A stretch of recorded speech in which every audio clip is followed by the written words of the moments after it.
전 세계 해저로 통하는 그런 광 케이블망의 상당 부분을 미국이 구축을 해놨고 그 관리도 미국이 하고 있어요. 마음 먹으면은 또 인터넷 끊어버린다든지. 광 케이블에서 나오는 정보를 갖다가 독재를 해가지고 미국이 가지고 간다는 얘기를 하거든요. 미국의 대표적인 정보기관이 CIA랑 NSA라고 하면 될 것 같은데, CIA는 사람 위주로 첩보 분석, NSA는 전자기기나 이런 데서 나오는 그 신호들을 갖다 수집을 해가지고 분석하고, NSA가 규모도 훨씬 크고 예산 쓰는 것도 더 많은 걸로 알고 있어요. 옛날엔 음모론자들이 펼칠 법한 얘기였는데 이제는 확인이 이제 다 된 사실이거든요. 미국이 암암리에 그렇게 촘촘한 그물망을 만들어놨다는 의미에서 이제 지하제국이. 안녕하세요. 국제 시사문예지 파도입니다. 저희가 최근에 이제 소개한 기사 중에 되게 흥미로운 게 마침 또 미국을 다루기도 있고 해가지고 이번 시간도 미 제국에 대해서 이렇게 내용을 소개시켜 드리려고 해요. 저는 미국 얘기를 하면 제일 먼저 드는 생각이 어떤 거냐면은, 미국 주도의 1급 체제가 이제 2차 대전 이후에 계속 되어 왔잖아요. 늘 국제정세나 이런 거 다루는 사람들이 과연 미국 주도의 1급 체제가 언제 끝날 것이냐, 이미 끝난 건 아니냐, 벌써 끝났다, 뭐 이런 사람들도 있었고요. 국제정세 관심 있는 분들이라면은 그걸 중점적으로 바라보셨을 거라고 생각을 해요. 그러니까 미국이 사실은 1극이지만 그 1극에 대해서 굉장히 도전이 있었죠. 그러니까 소련도 있었고, 소련이 무너지고 나서는 다시 중국이 이제 또 도전하기 시작하고, 어떻게 생각하면은 양극이란 말도 나오긴 하지만 미국의 1극에 대해서 도전하는 1.7극, 1.8극, 그러다가 1.6극으로 떨어지고 뭐 그런 일이 있는데, 우리가 사실은 미국에 대해서 관심이 많은 건 뭔가면은 미국이라고 하는 거대한 국가가 가지고 있는 그 힘이 굉장히 우리 생각보다 많이 셉니다. 우리가 사업을 하든 장사를 하든 아니면은 무슨 정치를 하든 외교를 하든 간에 미국의 힘을 정확히 우리가 객관적으로 알아야만이 우리가 이제 살 길을 찾아 나갈 수 있습니다. 그런 점에서 미국이라고 하는 하나의 제국의 촘촘한 힘 중에서도 특히 군사력이 아닌 우리 눈에 잘 안 보이는, 물 밑에 있고 땅 밑에 있는 잘 안 보이는 힘들을 갖다가 한번 이렇게 챙겨보는 그런 시간을 갖도록 하겠습니다.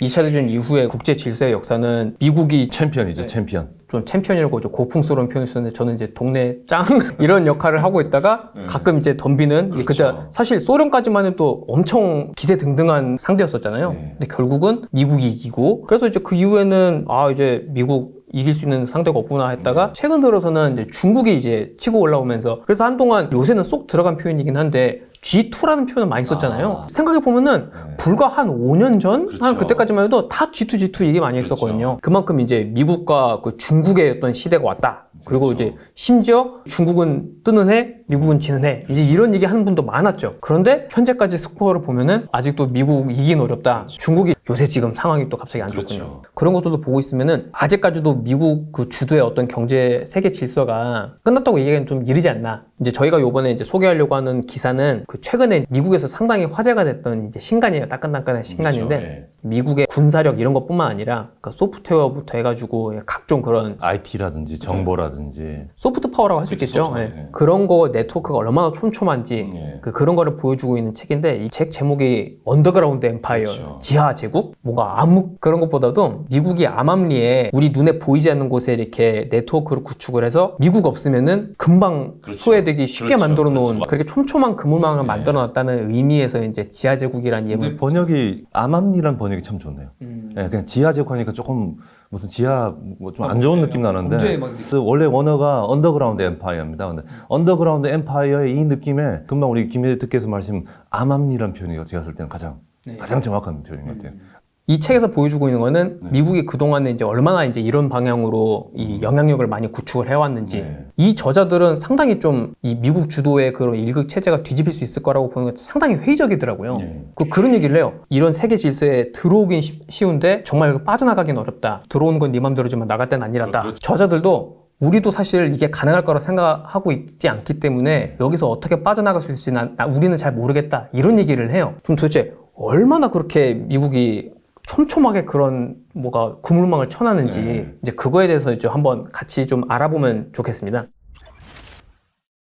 간단하게 유튜브 못 보게 해도 우리 국민들 막 머리에 지나지 않을까요? 그 인터넷 하나만 끊어버려도 난리가 나죠. 그럼요. 근데 이제 이게 농담으로만 치부할 얘기가 아닌 게, 현재까지도 전 세계에 구축되어 있는 해저로 통하는 그런 광 케이블망의 상당 부분을 미국이 구축을 해놨고 그 관리도 미국이 하고 있어요. 아직까지 이런 일이 벌어진 적은 없지만 미국이 마음먹으면은 이 나라 어디에서 인터넷 끊어버린다든지 하는 것도 충분히 가능한 얘기죠. 여기 책에서 소개된 게 이제 많은 케이스가 있을 텐데, 이번에 올린 기사에는 광 케이블에서 나오는 그 정보, 정보를 갖다가 똑같이 복제를 해가지고 미국이 가지고 간다는 얘기를 하거든요. 광기업을 가지고 있는 민간 기업이 협조를 하면은 상을 주고, 그 다음에 거기서 협조를 갖다 거부하면은 벌을 주는 그런 시스템으로 결국은 미국이 협조를 이끌어낸다는 말을 하는데, 그렇게 따진다면은 전 세계 돌아다니는 많은 정보들을 갖다가 미국은 보고 있다. 누가 보는지는 모르지만 이것도 물론 여기 있는 이 책의 주장입니다. 미국은 보고 있다라고 말하는데, 근데 그런데 사실은 약간은 우리가 이게 참 무서운 게 뭔가면은, 우리가 일반 민간인 사람들은 지금도 보면은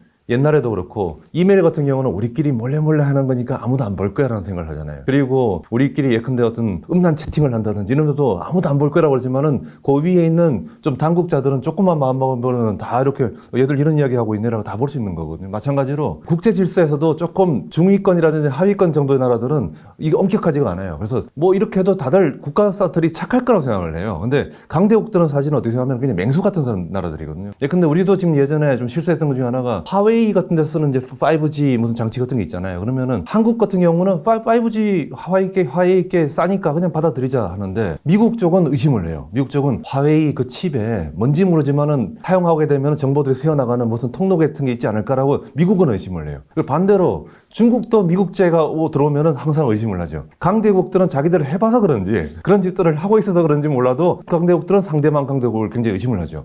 근데 우리가 중국으로 봅시다. 중국의 입장에서는 페이스북 보면은 이게 페이스북이 중립적으로 보이지만 사실은 미국하고 연결돼 있을 거야. 페이스북에서 돌아다니는 수많은 정보들은 미국 정보부에 다 들어갈 거라고 중국은 의심하는 것 같고, 그 다음에 미국 같은 경우는 미국에서 가장 요즘 인기 있는 틱톡 사용하다 보면 자기도 모르게 친한 사람들끼리 하는 프라이빗한 게 있을 거예요. 몰래 하는 게 있을 거예요. 그렇지만은 사용자의 입장은 암호를 걸어놨으니까 아무도 안 볼 거야 그러지만, 미국의 당국의 입장에서는 뭘 아무도 안 봐. 중국에서 만들어서 중국의 정보부에서 다 보고 있는 거지. 그 정보에서 정보를 수집해가지고 나중에 굉장히 좀 공개하기 어려운 것들이 있으면 그거 협박도 할 수 있는 거고. 그러니까 미국의 당국하고 중국의 당국들은 많은 것들을 갖다가 보고 있고, 많은 것들을 갖다가 정보 싸움을 해나가고 있다, 이런 이야기 하는데, 하나만 더 말씀드리는, 제가 영국 책에서 읽은 거예요. 영국의 정보 당국이 이런 말을 했어요. 우리 이제 첩보 활동하고 정보 활동하는 사람들이 천국이 왔다. 왜냐면은 옛날 같으면 정보를 캐려고 몰래 들어가서 다 해야 되는데, 요즘은 보통 사람들이고 일반 사람들이 그 많은 정보들을 갖다가 공개에 막 올린다는 거예요. 인터넷망에다가. 그래서 너무 해피하다고. 힘 하나 안 들이고 툭툭 치면은 다 들어갈 수 있다고. 정보부의 천국의 시대가 왔다, 뭐 이런 말을 하더라고요. 옛날만 하더라도 우리 뭐 인터넷망 돌아다니는 그 어떤 정보들 미국에서 다 도청한다 이런 얘기들 옛날에도 있긴 있었지만은, 저도 그때 그 시절에는 약소국의 한계랄까요? 그러니까 우리는 그런 걸 해본 적이 없으니까 에이 설마 그런 거까지 감청하겠어? 이렇게 생각을 하는데, 사실은 이제 강대국쯤 되면 이제 그런 거 다 감청을 한단 말이죠. 그러니까 저는 예전에는 그렇게 인터넷에서 돌아다니는 거 미국 정부에서 다 감청한다는 얘기를 그냥 이렇게 음모론자들 얘기라고 생각을 했었어요. 점점 신빙성 있는 증언들이 나오고, 마침내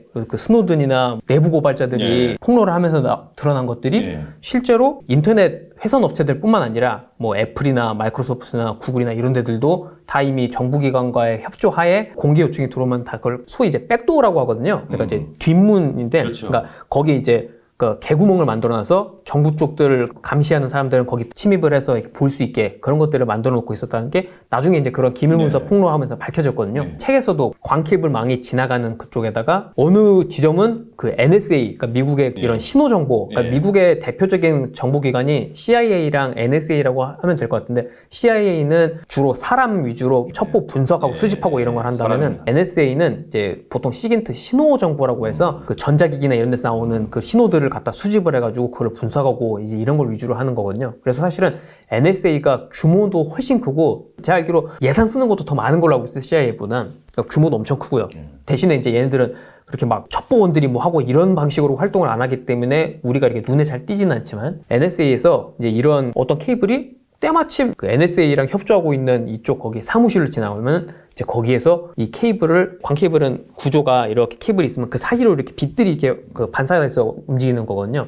그걸 갖다가 똑같이 이중으로 반사가 되게 만들어서 분리시킨 다음에 하나는 그냥 정상적으로 돌아가게 만들고, 다른 하나는 이제 이 NSA 이쪽에서 이제 불빛을 두 개를 빼는 거네. 그렇죠. 반사를 시켜가지고 그래서 두 개를 프리즘 같은 걸 쓰겠죠. 그렇게 해서 이쪽 신호들은 자기들이 이제 계속 수집해서 정보 분석하는 용으로 쓰고 이렇게 하고 있다는 거죠. 근데 이런 것들이 옛날엔 진짜 어떤 음모론자들이 펼칠 법한 얘기였는데, 이제는 사실은 많은 공개나 이런 것들로 확인이 이제 다 된 사실이거든요. 근데 이제 요새는 문제가 너무 많아지니까 이게 사람으로서는 분석이 안 되는 그렇죠. 그 정도까지 온 거죠. AI 가지고서 그렇죠. 분석하고 뭐 하고 그렇죠. 이런 걸 하는데 요런 거를 그 하는 기업 중에 유명한 게 이제 팔란티어라고 해가지고 그 팔란티어 사무실이 지금 여기 촬영하고 이 여기 같은 빌딩에 있습니다. 피터 틸이 이제 투자해가지고 창업해진 그 곳이거든요. 방산 기업이긴 한데 분류상으로는 근데 우리가 생각하는 뭐 비행기 만들고 뭐 탱크 만들고 이런 곳이 아니에요. 근데 주로 방산 계약을 많이 하는 곳인데 신호정보 관련된. 그런 분석이나 이런 것들을 좀 더 이렇게 테크를 활용해가지고 해주는 그런 걸 많이 하는 곳입니다.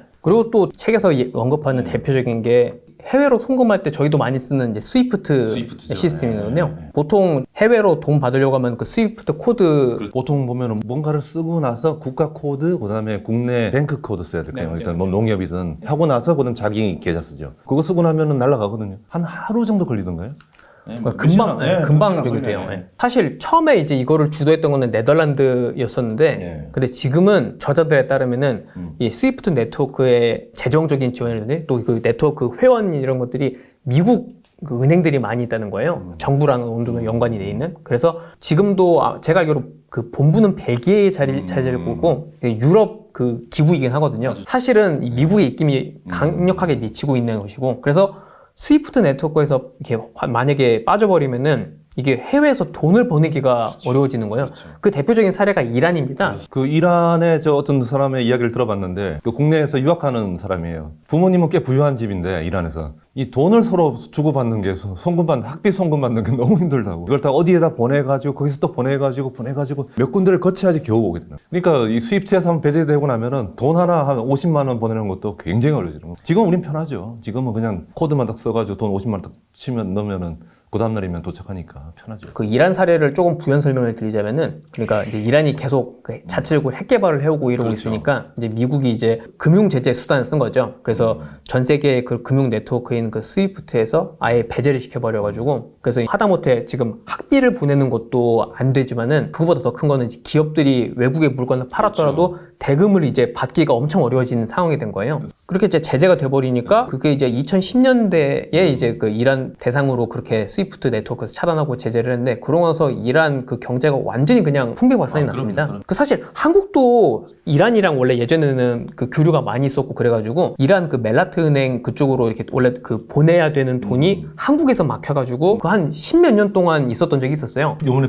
작년에 풀렸던 게 한 8조 원 풀렸죠. 8조. 그렇죠. 8조였나 엄청난 돈이 나왔습니다. 근데 그것도 지금 아직 그 제대로 결국은 송금이 아직 못 됐다고 들었어요. 카타르에 다시 억류돼 있는 거예요. 저는 사실 8조 풀렸다 하길래 그거 다음날 들어가는 줄 알았어요. 그러니까요. 근데 카타르 가가지고 다시 또 멈춰져 버려요. 그것도 스위프트에서 막혀 있으니까 이제 그게 그렇게 돌아서 갈 수밖에 없는 거겠죠. 미국에서 또 중단시켰겠죠. 중간에 뭐 하는 게 좀 마음에 안 들어 해가지고 카타르 쪽에 갔을 때 일단 브레이크 잡았고. 근데 미국이 이제 언제부터 이런 생각들을 해서 이렇게 기획을 하게 됐느냐 하면은 그 시작이 이제 사실은 70년대에 한국에서는 보통 오일 쇼크라고 하죠. 그렇죠. 73년에 그때 배경을 다시 설명을 드리자면은 사실은 지금이랑 비슷해요. 이스라엘이랑 팔레스타인 이쪽 거기 이제 그 전쟁이 벌어집니다.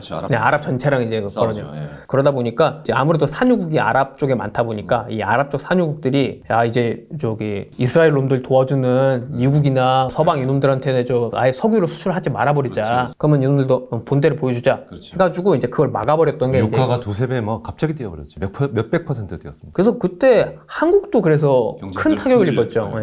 그래서 이제 그때 당시에 그런 타격을 한번 입고 나니까 그러니까 확실히 제국은 무서운 게 그렇게 한번 하니까는 이제 그 교훈을 얻고서는 이제 얘네들을 확실하게 좀 손을 보는 방법을 우리가 이제 만들어놔야 되겠다. 카운터가 필요하죠. 카운터 무기들. 그래가지고 이제 개발하기 시작한 것들이 이제 이렇게 국제 금융 네트워크를 미국이 장악을 하고 자기 말 안 듣는 쪽들은 제재를 통해서 차단시키고 이제 이런 것들을 이제 개발을 하게 됐다는 말을 잘 듣게 유도할 수 있도록. 그 사람들이 이제 흔히 오해하기 쉬운 게 이제 미국에서 뭐 만드는 거 별로 없잖아. 미국에서 직접 생산한 거 없잖아. 메이드 인 차이나거나 메이드 인 베트남이거나 뭐 이제 거기서 이렇게 쓰면은 그냥 그런 거 갖다 쓰면 되는 거 아니야? 미국에서 직접 생산하지는 않으니까. 하지만 사실은 이제 그거의 원천 기술이나 지적 재산권이나 이런 것들은 미국에 있는 경우들이 많이 있거든요. 하다못해 반도체에서 지금 가장 최고 어려운 그런 기술이라고 하는 그런 거 노광 장비 생산하는 네덜란드의 ASML도 그렇죠. 유일하게 독보적으로 그런 기술을 가진 장비를 만들어내기 때문에 하지만은 거기에 들어가는 원천 기술 중에 미국이 특허를 가지고 있는 것도 있다고 해요. 그러니까 장비는 네덜란드가 만들지만 그죠. 거기에 핵심 기술은 미국이. 그래서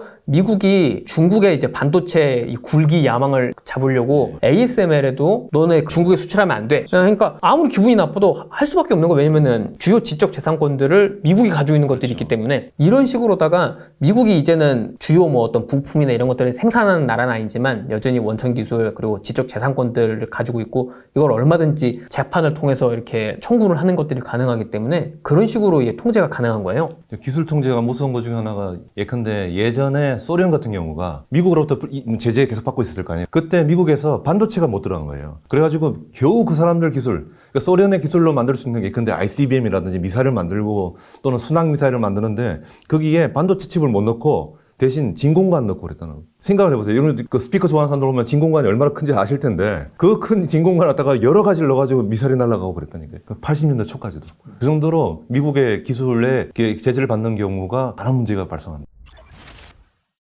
책에서 하는 얘기들을 들어보면은 그러니까 우리는 보통 흔히 이해하기로는 세계화가 진행이 되니까 이제 미국이 주도하는 그런 1급 체제가 이제 점점 무너지는 거 아니냐. 이제 그래서 정치학자이자 약간 컨설턴트로 유명한 이안 브레머 같은 사람들은 본인이 이렇게 계속 발행하고 하는 미디어 이름이 그 G0 미디어예요. G2, G1, 뭐 G7 뭐 이렇게 있는데 이제는 G0, G가 없는 그 시대라는 거죠. 그러니까 국제 정세를 주도하는 그러니까 미국 같은 그런 예전엔 그랬지만은 이제는 미국도 국제 정세를 홀로 주도하지 못한다. 이제 이런 의미에서 이제 G0라는 개념을 이안 브레머가 적극적으로 자기 책에도 쓰고 자기가 운영하는 그런 매체도 이름에도 쓰고 그러고 있거든요. 그래서 어떻게 보면은 세계가 진행이 되면서 이제 미국이 주도하는 그게 이제 많이 사라진 거 아니야라고 생각이 쉽지만 이 책에 이제 저자들 하는 얘기는 세계화가 진행이 되면 될수록 미국 주도에 우리가 보이지 않는 그런 어떤 네트워크의 제공이나 이런 건 더 세졌다는 거예요. 왜냐면은 그 많은 부분들의 핵심 노드가 다 미국에 있기 때문에 미국이 이걸 통제하고 있기 때문에 얼마든지 미국은 만약에 중국이나 사우디나 뭐 어디서 이렇게 덤빈다고 하면 그걸 한번 딱 꺼버리면은 완전히 그냥 작살을 낼 수가 있기 때문에 저자들이 쓰던 표현이 초크 포인트라는 말을 썼죠. 초크 포인트. 숨을 딱 잡는다고 그럴까요? 이렇게 잡을 수 있는 데를 몇 군데를 가지고 있다는 거거든요.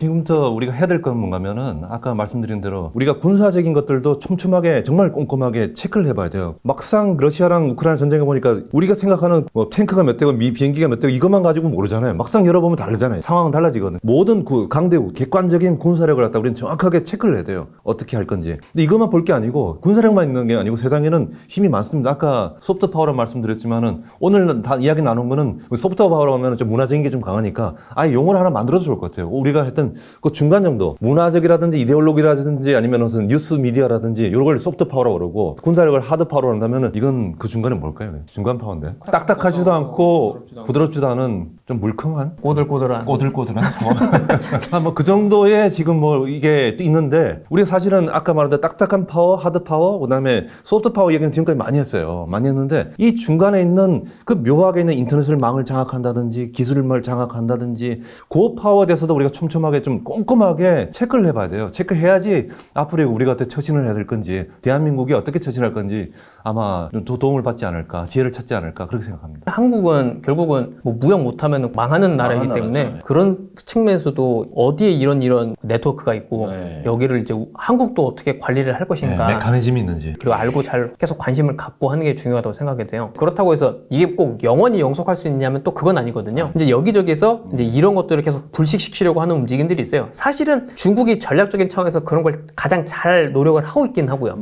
가장 대표적인 사례가 해저 광케이블망인데 한동안 그 한 작년 한 초 중반쯤에 뭐 파이낸셜 타임즈나 이런 데서 그 갑자기 앞다퉈서 특집으로 나온 것 중에 하나가 지금 원래는 전 세계에 있는 그런 지하 해저 광케이블 깔아놓은 그 이제 길이를 이제 주로 이제 단위로 삼는데 당연히 1위는 미국이죠. 그리고 그 다음에 일본이었는데 지금 중국이 거의 2위로 올라왔거든요. 그러니까 중국이 이 곳곳에 이제 여차하면은 미국의 인터넷망을 대신할 수도 있는 해저 네트워크망들을 계속 광케이블을 깔고 있다는 거예요. 그리고 더 중요한 건 뭐냐면은 이 광케이블이라는 게 깔아놓으면은 뭐 모든 게 다 그렇지만은 수리를 해야 되잖아요. 시간이 지나면은 수리를 할 수 있는 기술이나 이런 것들이 사실은 많지가 않고 또 수리를 할 수 있는 그런 배들 이런 것들이 지금 중국이 미국이나 일본보다 더 많이 지금 이런 영향을 갖고 있다는 거예요. 그러니까 만약에 광케이블이 좀 고장이 났다. 그럼 우리가 수리를 해줄게. 가가지고 과연 수리만 하겠냐고요. 끊을 수도 있고, 이 열린 틈에 뭐가 있나 이렇게 한번 도청도 좀 해보고 NSA가 하듯이 그거 빼돌리는 그런 우회 그거를 만들 수도 있는 거고요. 우리가 뭐 예전에도 우리 그 기사로 소개했지만은 대만 주변에서 저 중국이 실수로 자꾸 끊지 않습니까? 이게 광케이블망을 갖다가 실수라면서 자꾸 끊고 다니거든요. 뭐 그런 것들도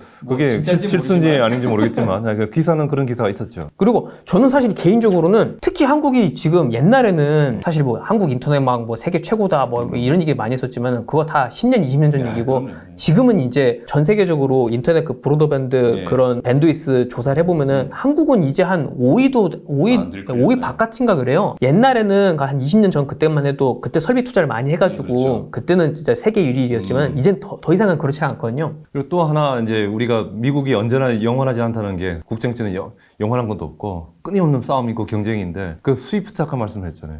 그 스위프트 같은 경우도 미국이 금융 제재 너무 이제 또 맛을 들여가지고 금융 제재를 여러 나라한테 많이 하고 나니까 문제는 뭔가면은 뭐 중국이든 뭐 그런 나라들 이란까지 포함해서 이 스위프트에서 배제된 사람들이 처음에는 외롭게 왕따지만 60명 반에서 그 배제 왕따 당한 애들 10명이 되면은 꽤 좋은 친구 그룹이 만들어지는 거 아니겠습니까? 이 스위프트에서 배제된 금융 제재 받는 사람 나라들끼리 또 자기들끼리 뭘 또 만들어 가고 있다 이런 일종의 카운터 스위프트 자기들끼리 문제 금융 거래 하는 거죠. 예, 뭐 그런 이야기들도 우리 기사에도 한번 소개한 적도 있죠. 여기. 또 중국인데 이 달러 패권의 어떤 쓴맛을 제일 많이 또 겪었던 나라이기도 하니까 달러 말고 우리 위안화로 거래할 수 있는 네트워크를 우리가 이렇게 제공을 하겠다 해가지고 아르헨티나라든지 방글라데시라든지 이런 나라들이 미국의 제재를 받고 있는 국가들이랑 거래를 할 때는 어쨌든 스위프트망을 못 쓰는 거 아니에요. 그렇죠. 그러다 보니까 근데 얘네들이랑 거래를 해야 되겠어. 그런데 중국에서 그럼 위안화로 해보시면 어떨까요? 그렇죠. 그러니까 그럼 한번 해보겠습니다. 해가지고 그러니까 참 미국의 경제 제재라는 게 양날의 검인 게 처음에 쓸 때는 효과가 아주 확실하죠. 성능 확실하게 딱 한번 치면 되는데 여러 나라들을 이걸로 때리다 보니까 베네수엘라도 때려보고 이란도 때려보고 이러니까 맞은 애들끼리 모여서 야 이거 안 되겠다. 우리 저기 달러 말고 다른 걸로 하는 걸로 하자. 이렇게 돼서 오히려 이제 그렇게 돼버리면은 제재가